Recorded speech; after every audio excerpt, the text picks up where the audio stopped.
Մարտի 5-ին Գարեգին II ամենայն հայոց կաթողիկոսը Մայրաթոր Սուրբ Էջմիածնում ընդունեց Հայաստանում Սուրբ Աթոռի առաքելական նվիրակ arczepiskopos Անտե Յոզիչին, որը Հայաստանում եւ Վրաստանում Վատիկանի առաքելական նվիրակն է 2024 թվականից։ 2021 թվականից է Երևանում սկսել գործել Հռոմի կաթոլիկ եկեղեցու պապական նվիրակության գրասենյակը։ Մինչ այդ նվիրակի նստավայր կար միայն Թբիլիսիում։ Հայոց Հայրապետի եւ պապական նվիրակի հետ հանդիպման ընթացքում անդրադարձ կատարվեց հայաստանյաց առաքելական եւ Հռոմի կաթոլիկ եկեղեցիների միջև ձևավորված եղբայրական հարաբերություններին եւ միջեկեղեցական գործակցության հետագա սերտացմանը։ Զրուցակիցները խոսեցին նաեւ տարածաշրջանում ստեղծված բարդ իրավիճակի եւ Հայաստանում եկեղեցի պետություն հարաբերությունների ներկա կացության մասին։ Վերջում ամենայն հայոց հայրապետն իր եղբայրական ողջույններն ու բարեմաղթանքները հղեց Հռոմի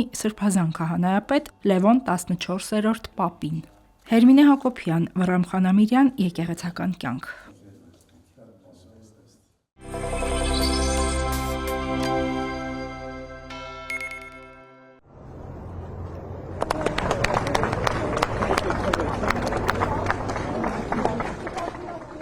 Մարտի 5-ին Մայրաթորի դիվանապետ Արշակ arczepiskopos Խաչատրյանը ազատ է արձակվել Երևան կենտրոն քրեակատարողական հիմնարկից։ Սրբազանը լքել է մեկուսարանը, որտեղ գտնվում էր դեկտեմբերի 4-ից։ Մեկուսարանի մոտ Արշակ Սրբազանին դիմավորել են ծափահարություններով։ Թեև Արշակ arczepiskopos-ի ազատ արձակման մասին նրա փաստաբան Արսեն Բաբայանը հայտնել էր անմիջապես արձակումից առաջ, Սրբազան հորը դիմավորելու էին եկել նրա մայրը, ընտանիքի անդամները, հոգևոր եղբայրները, քաղաքական եւ հանրային գործիչներ, ինչպես նաեւ բազմաթիվ լրագրողներ։ Արշակ Սրբազանը հարազատների հետ ողջագուրվելուց հետո պատասխանեց լրագրողների հարցերին։ Ընդհանրապես ես հիշում եմ, որ կալանավայրերը ասում էին ուղիչ աշխատանքային գաղութներ,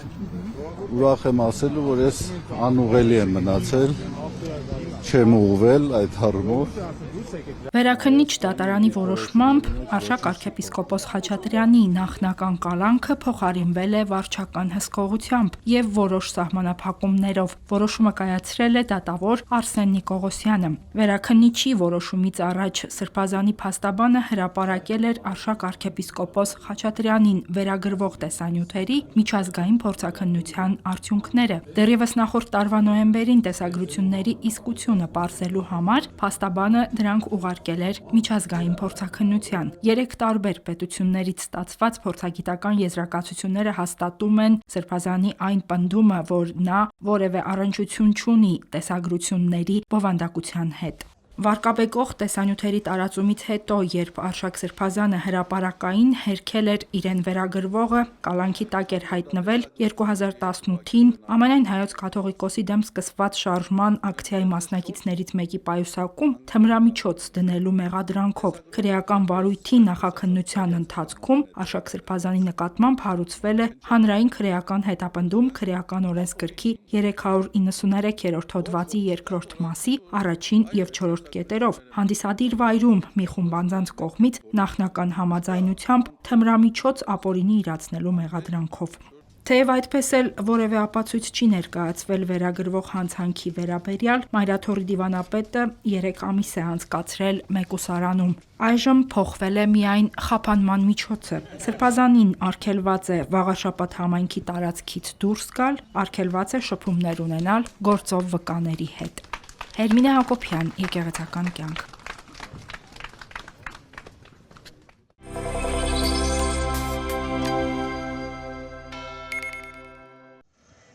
Մարտի 5-ին Երևանի առաջին ատյանի ընդհանուր իրավասության քրեական դատարանի Շենգավիթի նստավայրում շարունակվեց Սրբազան պայքարի գործով հերթական դատական նիստը։ Պաշտպանական կողմը նիստի սկզբում ներկայացրեց տնային կալանքում գտնվողների աշխատանքի եւ առողջական հաստատություններ այցելելու տեղաշարժի սահմանափակումներին առնչվող խնդիրներ։ Դատական նիստի ընթացքում կտրուկ վատացավ բուժման կարիք ունեցող Վահագն Չախալյանի վիճակը, նրան տեղափոխեցին հիվանդանոց։ Պաշտպան Հովհաննես Խուդոյանը դատարանին ներկայացրեց հետազոտման ենթակա ապացույցների ծավալը։ Որպես ապացույց դատարանին ներկայացվեց տարբեր օրերի գաղտնալսված խոսակցություններ, որտեղ պայքարի անդամները խոսում են խաղաղ ակցիաների կազմակերպման մասին, ըստ պաշտպանի, դրանցում հակաօրինական որևէ տարր չկա։ Խուդոյանը շեշտեց, այդ խոսակցություններում նշվում է նաև, որ հարցը պետք է խորհրդարանում քաղաքական լուծում ստանա։ Պաշտպան Տաթևիկ Խուդոյանն էլ ուշադրություն հրավիրեց գաղտնալսված այն խոսակցությունների վրա,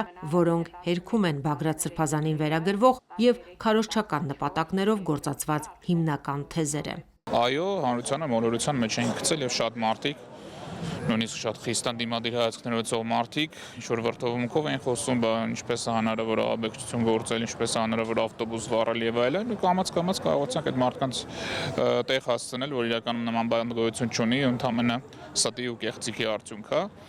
Առանձին հատվածներ են, ինչ որ ամենաառանցքային քարոզչական թեզերն էին, դրա վերաբերյալ նյութեր մենք էլ հրապարակեցինք, բայց այն ինչ որ վերջին մի քանի նիստերին թվարկում ենք ներկայացնում ենք, դրանց հետազոտությունն էլ ցույց է տալու, որ իրականում խոսակցությունները ինչի մասին են եղել, իրականում ինչ է կազմակերպվել, որը առաջի օրվանից չենք թաքցրել, որ այո, մարդիկ ցանկացել են խաղաղ անհնազանդության ակցիաներ կատարել եւ ըստ էության ցանկացել են անել այն, ինչը ժամանակին մարդիկ կոչում էին ոչ բռնի թավշյա հեղափոխություն, ստացվում է Նիկոլ Փաշինյանը ուզում է քրեականացնի արգելի իր դեմ իր գործիքներով պայքարելու հնարավորությունը։ Պաշտպան Հովհաննես Խուդոյանը նշեց, որ դատարանին հետագայում միջնորդելու է հետազոտել նաև քննչական կոմիտեի յութուբյան ալիքում հրապարակված ձայնագրությունները, հիմնավորելու կեղծ տեղեկություններ տարածելու, այդ թվում Հայաստանի սահմաններից դուրս պայքարի անդամներին վարկաբեկելու նպատակը։ Փաստաբանը նաև հիշեցրեց, որ հակակոռուպցիոն եւ քննչական կոմիտեները զրպարտության մասին իր հաղորդմանը ընթացք չեն տվել։ Տեսնում եմ, որ այս ամեն ինչը միասնական համակարգի դրսևորումներ են, որովհետև ակնհայտ է, որ պետք է հարուցեն, վանձինք պետք է պատասխանատվության ենթարկվեն։ Այս այն դեպքերից իմ կյանքում ներկայացրած ամենահիմնավոր հաղորդումն է եղել հանցագործության մասին, որտեղ կա հստակ փաստեր, պրիմիտիվ թվաբանական հավասարում է, կա ձայնագրություն, կա տեքստ, երկուսը իրար չեն համապատասխանում, ինչ որ մարդ դա խեղաթյուրել է։ Այդ մարդը պետք է պատասխանատվության ենթարկվի, բայց քանի որ սա իրենց ամենակարևոր քարոզչական գործիքներ, հիմա չեն ուզում իրենց կեղտոտածը մաքրել եւ փորձել են ձգել ինչքան կարող են։ Պայքարի անդամ Իգոր Սարգսյանը դատարանին ասաց, որ գիտեին իրենց գաղտնալսելու եւ հետապնդելու մասին ու հանրային մեղադրողներին առաջարկեց գործի տասնյակ հատորներին ու 30 օրվա գաղտնալսումների տվյալներին ավելացնել նաեւ իրենց 1 տարվա զրույցները։ Այդ դեպքում հանրությանը ավելի պարզ կդառնա, որ Սրբազան պայքարի անդամների միակ մտահոգությունը երկրին սպառնացող վտանգներն են եղել։ Անհնազանդության ակցիաներ իրականացնելու process է գնացել։ Եվ ավելացնեմ նաև, որ սենց կարմիր թելով գնում է, որ ինչքան հնարավոր է խոչընդոտել, որպեսզի մեր սահմանները, մեր երկրի տարածքները չթողենք այսպես սահմանազատումներով, բաներով տան թուրքերին։ Բագրատ Սրբազանը դատավոր Կարեն Ֆարխոյանին առաջարկեց առավել ուշադրություն դարձնել գաղտնալսված այն տեքստերի վրա, որտեղ կա հետևյալ արձանագրումը՝ չի լսվում։ Իսկ ինչը չի լսվում եւ ինչու չի լսվում, սրա հարցը որովը մեկը տվել է, մեղադրողները, քննիչները գնացել են դրա հետևից, որ ինչու չի լսվում, այս մարդկանց չլսվելու վրա ինչու եք բռնել բանտերում պահել։ Ինչու եք կաշկանդել այս մարդկանց։ Չլսված տեղեկության վրա ինչպես կարող եք մարդկանց կաշկանդել, ես չեմ հասկանում դա։ Որևէ բանական մարդ չի հասկանա սա։ Չի կարող լինել այդպիսի բան, չկա գրված նման երևույթ։ Այո, ես խոսքեր ասել եմ, պատասխանատու եմ բոլոր ասածներիս համար, բառ առ բառ, տառ առ տառ, առանց ձայնագրությանը կարող եմ վերհիշել ու ասել ինչ եմ ասել։ Այո, ասել եմ, եւ ճիշտ եմ արել, որ ասել եմ։ Դա իմ համոզմունքն ու սկզբունքն է եղել, որովհետեւ այո, հավատում եմ եւ դարձյալ հավատում եմ, որ այս երկիրը, մեր պետությունը, իմ սիրելի աշխարհը ազատագրության կարիք ունի։